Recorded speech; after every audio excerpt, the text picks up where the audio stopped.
రాష్ట్రంలో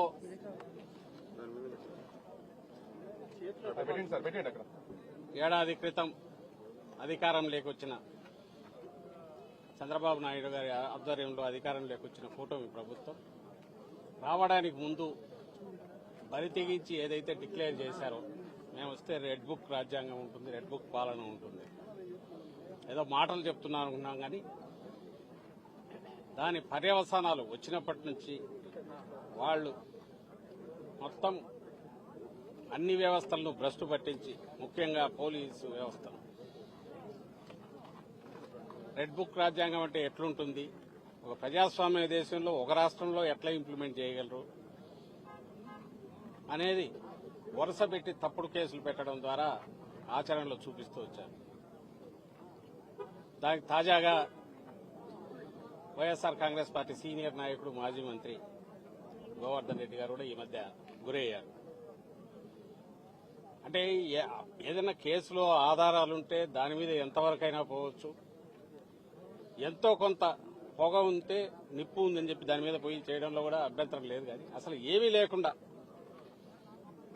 కల్పిత కథలన్నీ కలపడము, ఓ స్క్రీన్ ప్లే తయారు చేయడము, పాత్రలు సృష్టించడము, వాళ్ళ ఎల్లో మీడియాలో ఒక వారం 10 రోజులు నెల రోజులు నడపడం, ఆ తర్వాత వాళ్ళని ఎక్కడో పట్టుకొని కన్ఫెషన్ అని రాసుకోవడం, ఆ తర్వాత దానికి సంబంధించి ఏదో సెక్షన్లు పెట్టి ఎఫ్ఐఆర్ తయారు చేయడం, అది 10 ఏళ్ల క్రితందో 5 ఏళ్ల క్రితందో ఎప్పుడైనా సరే ఆ కాగితాలన్నీ పెట్టేసుకుని ఈ పత్రికల్లో వచ్చినప్పటికంటే జనంలో మెదడులలోకి ఎక్కించిన విష ప్రచారంతో ఎక్కించినవన్నీ కథలన్నీ ఎక్కించి పట్టుకురావడం, జైల్లో వేయడం.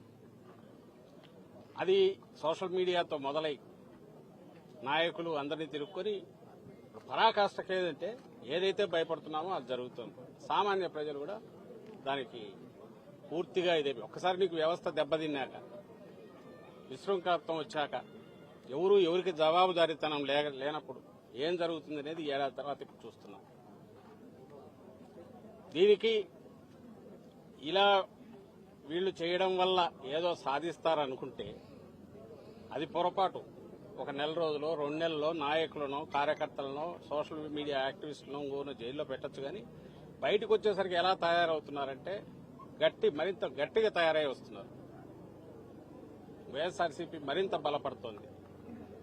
భయము, బాధ ఏదంటే ఈ విశృంఖలత్వం పెరిగిన తర్వాత రాష్ట్రంలో ఓ సిస్టమ్స్ అలవాటు పడిన వ్యవస్థ, పోలీసు వ్యవస్థ, అది గాడి తప్పితే ఎట్లుంటుందనే ఫలితాలు మనం బీహార్లోనో ఆటవిక రాజ్యాల్లోనూ చూస్తాము. నిరంకుశత్వం ఉన్నప్పుడు ఎమర్జెన్సీ టైంలో చూశాం.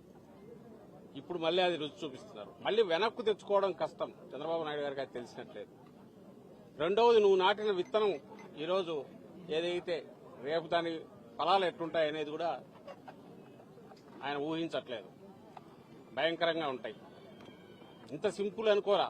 కేసులు పెట్టచ్చు ఎవడి మీదైనా, ఇద్దరు కలిసినా లేదా ఒకరిద్దరు ఫోన్లో మాట్లాడుకున్నా దాన్ని బేస్ చేసుకుని ఒకటి పట్టుకొచ్చి కాళ్ళు ఎరగొట్టి కన్ఫెషన్ రాయించుకుంటే వరుస పెట్టి 10 మందిని జైల్లో తోయొచ్చు, హెరాస్ చేయొచ్చు. ఏదంటే అది స్థానిక సంస్థల ఎన్నికల్లో చూశాం, ఈ మధ్య జరిగిన ఉప ఎన్నికల్లో, నిన్నటికి నిన్న తెనాలిలో చూశాం. కేసు ఏదైనా తప్పులు చేస్తే కేసు పెట్టచ్చు, తప్పులేదు. రోడ్డు మీద కూర్చోబెట్టి సినిమాల్లో కదా మనం చూసి భయం వేస్తుంటది, ఒళ్ళు గగురు పోస్తుంది. కాకి డ్రెస్ వేసుకుని బూట్కాలు కళ్ళ మీద పెట్టి లాఠీలతో బాదుతున్నారంటే మళ్ళీ లాఠీ మార్చి లాఠీ. అసలు ఎక్కడున్నాం మనం? ఇదంతా దేని ఫలితం అంటే ఏడాది క్రితం వచ్చిన వీళ్ళ రెడ్ బుక్ పాలన ఫలితం. నిన్న చూశాను, అసలు ఎక్కడున్నామో కూడా అర్థం కాలే. ఈ జిల్లాలో కావలిలో ఎక్కడో ఏదో స్టేజ్ మీద మొత్తం బట్టలు లేకుండా డాన్స్ చేస్తున్నారు. అసలు దానికి ఎక్కడ ఇంతవరకు ఎప్పుడు ఇట్లా జరగల. ఎక్కడన్నా కొండల్లోనో ప్రైవేట్ గెస్ట్ హౌస్లోనో ఎక్కడైనా జరిగితేమని అనుకోవచ్చు. ఎవరు పట్టించుకునేవారు. మన సొసైటీలో, సభ్య సమాజంలో ఓపెన్ గా జరుగుతున్నాయి ఇవన్నీ. ఎందువల్ల ఇది సిస్టమ్ ఫెయిల్ అయిపోయింది. వాళ్ళకు తాబేదారులుగా ఉండే అధికారులను ముందు పెట్టి నడిపిస్తున్నారు. డ్రెస్సులో, కాకి డ్రెస్సులో గూండాయిజం అనేది ఒకప్పుడు అనుకునేవాళ్ళం, అది కళ్ల ముందు ఇప్పుడు కనపడుతుంది. వాళ్ళు ఒకసారి అదుపు తప్పినాక వాళ్ళకు వాళ్లే రాజులు అవుతారు. అప్పుడు ఏ వ్యవస్థ పనిచేయదు. చంద్రబాబు నాయుడు గారికి అది ఎక్కినట్లేదు. ఆయనకు కానీ ఆయన కొడుకు కానీ ఈ ప్రభుత్వానికి కానీ ఏం పర్వాలేదు. వైఎస్ఆర్సీపీ బలమైన పార్టీ మరింత బలపడుతుంది. ఈయన ఎంత నొక్కాలని చూస్తే బంతిని గోడ కొట్టి ఎట్లా తిరిగి వస్తుందో అంతగా బలపడుతోంది. నేను ఇంతకుముందు అన్నట్టు మా వారి దానికంటే కూడా రాష్ట్రాన్ని ఎటు తీసుకుపోతున్నారు వీళ్ళు. తాము ఈ చెప్పిన ప్రామిస్లు ఏదీ చేయలేక క్వశ్చన్ చేసే వాయిస్ ఎక్కడుంటే అక్కడ దాన్ని నొక్కడానికి, మిగిలిన వాడు ఎవడు గొంతు విప్పకుండా బెదరగొట్టడానికి టెర్రర్ క్రియేట్ చేశారు. ఈ టెర్రర్ను మరింత ప్రచారం చేసి ఎంటైర్ సమాజాన్ని దాన్ని భయపెట్టి అదుపులోకి తెచ్చుకోవడానికి ప్రచార సాధనాలన్నీ ఫుల్ ఉపయోగిస్తున్నారు. ఈ సందట్లో దోపిడీ భయంకరంగా సాగిస్తున్నారు. ఇది ఇప్పుడు జరుగుతున్న 1 year తర్వాత, ఈ పాలన తర్వాత. ఈరోజు కాకాని గోవర్ధన్ రెడ్డి గారు గట్టిగా గొంతు వినిపించే నాయకుడు. ఆయన మీద గురి పెట్టినప్పుడే అనుకున్నాం, ఆయన మాట్లాడుతున్నాడు అన్నప్పుడే ఈయన మీద గురి పెడతారని. సీనియర్ నాయకులు ఎవరుంటే వాళ్ళ మీద గురి పెడుతున్నారు.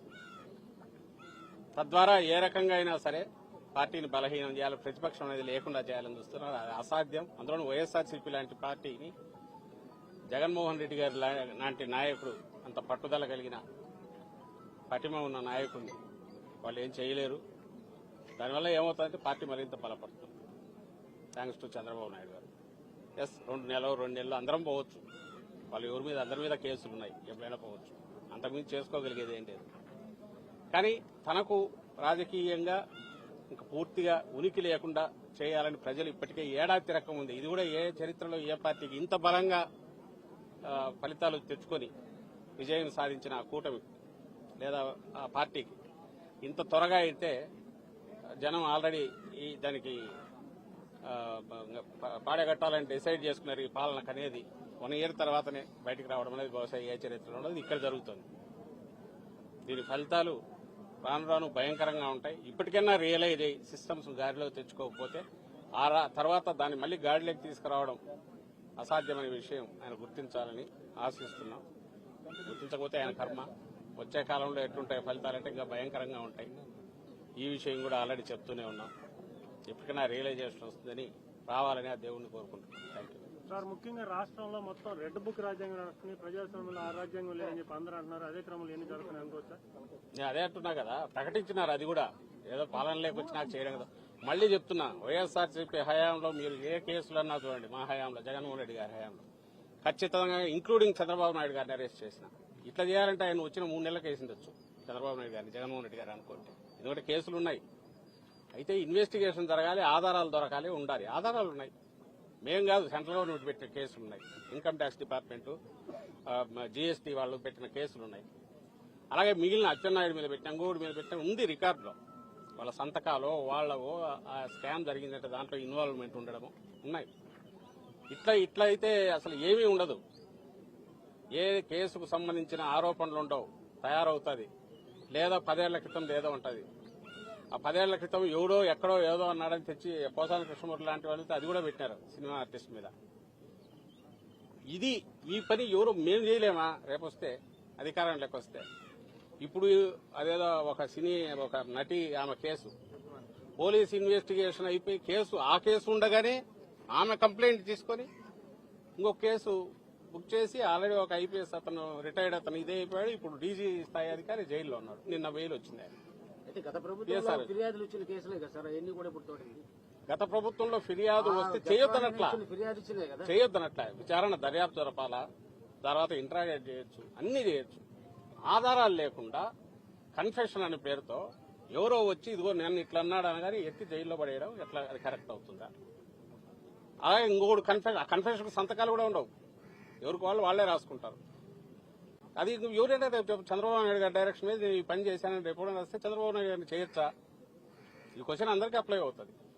కాకాని గోవర్ధన్ రెడ్డి మీద పెట్టిన కేసు ఏ సెక్షన్ తర్వాత ఎట్లా సెక్షన్లు యాడ్ చేశారు తెలియదు. మళ్ళీ వచ్చే ఉన్నట్టుండి ఎస్సీ ఎస్టీ కేసు లేదా ఎక్స్ప్లోజివ్స్ కేసు ముందు లేదు. మైన్స్ అండ్ మినరల్స్ యాక్ట్ కింద అసలు అవన్నీ బెయిలబుల్ సెక్షన్స్ పెట్టిన, అసలు వాటికి అసలు అరెస్ట్ అనేది ఉండదు. పెనాల్టీలు వేస్తే వేయాలి తప్ప అరెస్ట్ లేవు. కాబట్టి వాళ్ళు రియలైజ్ అయినారు, ఓహో ఇది నిలబడదు అనుకున్నారు. దాని తర్వాత మళ్ళీ ఇది తెచ్చి చేర్చారు. ఇది ఎవడైనా తిట్టాడని పెట్టొచ్చు, పెట్టేసి ఇమీడియట్ దానికి సంబంధించి కేసు తయారు చేసి పెట్టొచ్చు. మేజిస్ట్రేట్ దగ్గరికి పోతే మేజిస్ట్రేట్ 14 రోజులు ఒకసారి పోయినాక ఇంకొక కేసు కరెక్ట్ పీటీ 13వ రోజు వంశీ విషయంలో గమనిస్తున్నాం. 13 రోజులు కాగానే మళ్ళీ ఇంకోటి వస్తుంది, లేదా ఎక్స్టెన్షన్ గా పోలీస్ కస్టడీ, అది అయ్యేసరికి పీటీ వారెంట్, ఇంకొక కేసు పెట్టుకుంటా పోతుండొచ్చు. సో 90 రోజులు 100 రోజులు. నేను నందిగం సురేష్ ఒకసారి 90 రోజులు దాటిపోయింది. ఇప్పుడు వీళ్ళ భార్య, ఆయన భార్య పోయి కంప్లైంట్ ఇచ్చింది, అవతల వాడు వచ్చి ఇంటి మీద గొడవ వచ్చాడు, దాన్ని తీసుకోలేదు. ఇతను కొట్టాడని చెప్పి తప్పుడు కేసు పెట్టేసి ఎత్తిలేశారు. సాక్ష్యం లేదు.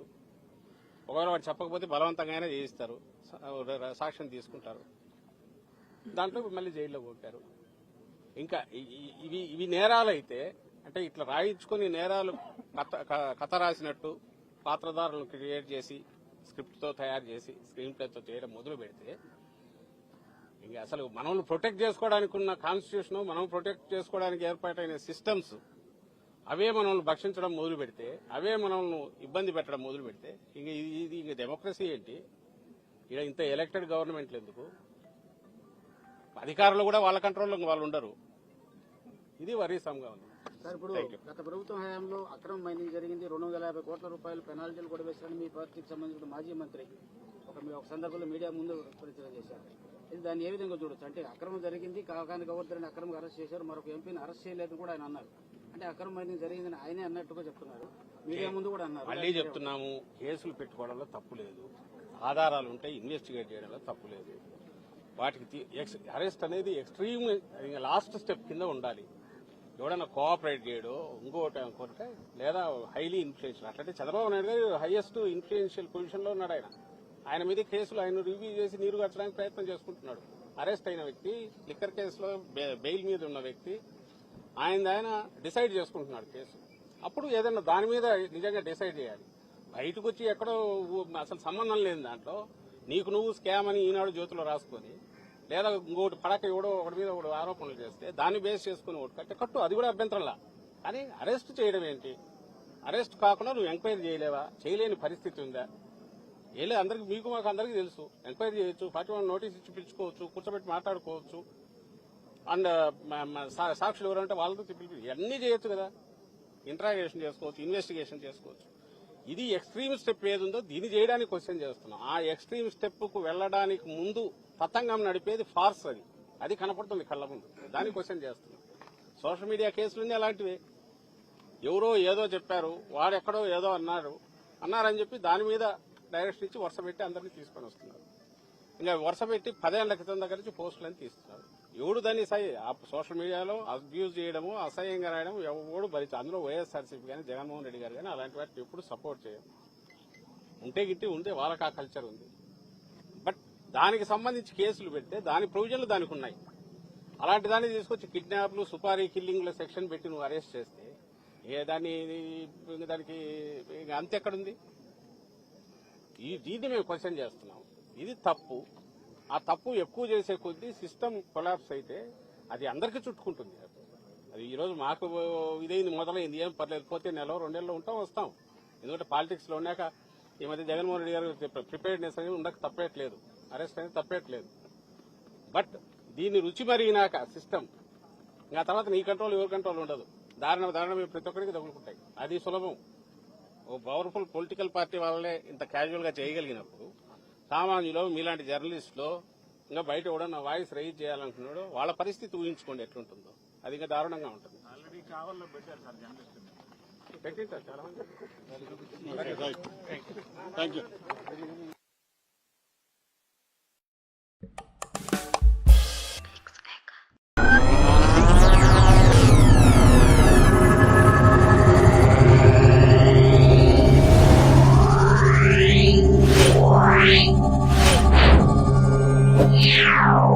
Yeah.